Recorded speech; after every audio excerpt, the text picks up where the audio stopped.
Assalamualaikum warahmatullahi wabarakatuh. Halo semuanya. Di sini saya akan menjelaskan mengenai media pembelajaran augmented reality sebagai media pembelajaran yang akan saya gunakan.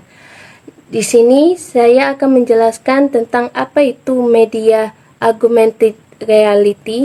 Media augmented reality adalah aplikasi yang dapat menggabungkan dunia nyata dengan dunia maya dengan menggunakan aplikasi dan memfokuskan kamera ke arah gambar yang diinginkan. Nah, dengan adanya media augmented reality ini dapat mempermudah siswa untuk memahami pembelajaran karena dapat melihat bahwa benda yang mereka lihat dapat dilihat secara nyata. Nah, jika guru menggunakan media augmented reality ini, dapat berhasilnya pembelajaran dengan mudah dicapai, karena guru mudah dalam mengajarkan dan siswa juga mudah memahami pelajaran. Tujuan dengan adanya media augmented reality untuk mengambil dunia nyata sebagai teknologi virtual dan menambahkan data kontekstual agar pemahaman manusia sebagai penggunaannya menjadi semakin jelas. Manfaat dengan adanya media augmented reality ini pertama yaitu materi dapat diakses di mana saja dan kapan saja. Yang kedua, dapat meningkatkan keterlibatan dan minat siswa dalam belajar. Dan yang ketiga, dapat diterapkan untuk semua tingkat pendidikan. Nah, setelah menjelaskan pengertian, fungsi, tujuan dan manfaat mengenai media augmented reality, di sini saya akan menunjukkan pembelajaran interaktif mengenai media augmented reality berbasis teknologi. Assalamualaikum warahmatullahi wabarakatuh. Halo anak-anak, apa kabarnya semuanya? Sehat? Alhamdulillah, luar biasa, Allahu Akbar. Oke anak-anak, sebelum pelajaran dimulai, silakan ketua kelas untuk memimpin berdoa kepada teman-temannya. Alhamdulillah, kita sudah berdoa hari ini. Kita akan belajar tentang binatang halal yang boleh dimakan dan binatang haram yang tidak boleh dimakan. Nah anak-anak, minggu lalu ibu sudah memberitahu bahwa hari ini diperbolehkan membawa handphone ya, dan ditugaskan pula untuk mendownload aplikasi Assembler Studio. Dibawa dan didownload aplikasinya anak-anak. Nah, kalau sudah, silakan handphonenya disimpan dulu ya di mejanya masing-masing. Nanti akan digunakan ketika ibu suruh siap digunakan. Nah anak-anak, ibu akan menjelaskan materinya terlebih dahulu. Kalian coba perhatikan dan dengarkan ya.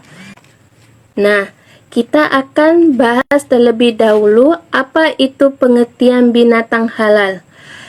Binatang halal adalah semua jenis binatang yang boleh dimakan oleh umat Islam menurut ketentuan agama dan membawa manfaat positif bagi tubuh manusia.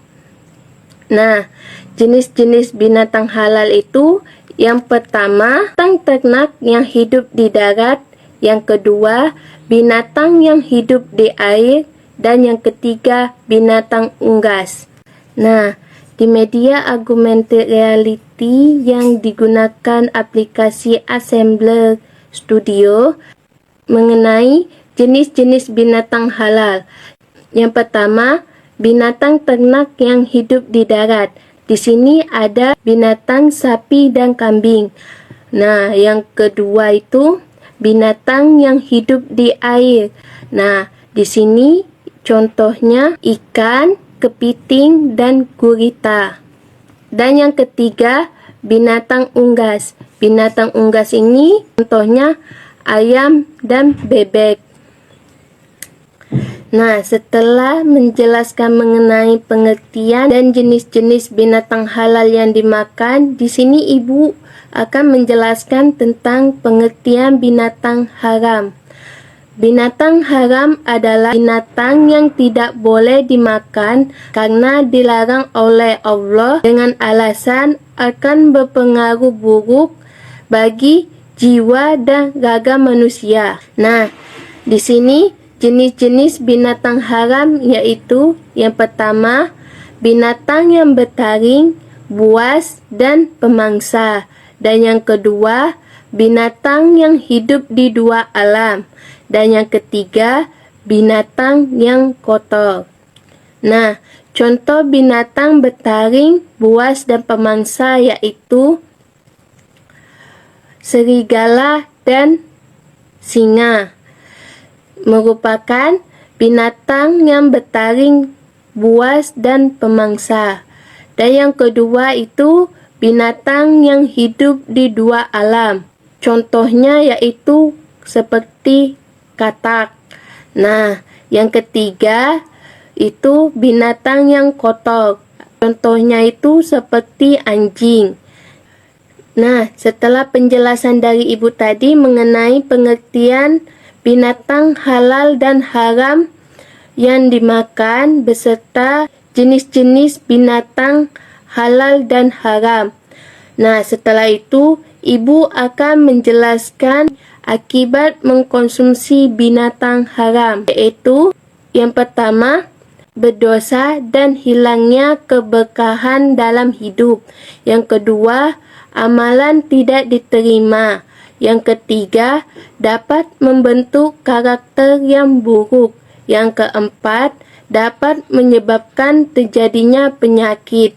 Dan yang kelima, dapat menyebabkan rusaknya keturunan. Nah, mengenai binatang halal dan haram yang dimakan, di sini silakan anak-anak semuanya untuk jenis-jenis binatang apa saja yang halal dan haram dimakan. Dan kumpulkan tugasnya bersama teman-temannya ya. Nah, sudah paham semua anak-anak mengenai binatang halal dan binatang haram yang dimakan? Kalau sudah, silakan ketua kelasnya untuk menutup pembelajaran kita hari ini. Terima kasih kepada anak-anak semuanya. Ibu akhiri. Wassalamualaikum warahmatullahi wabarakatuh.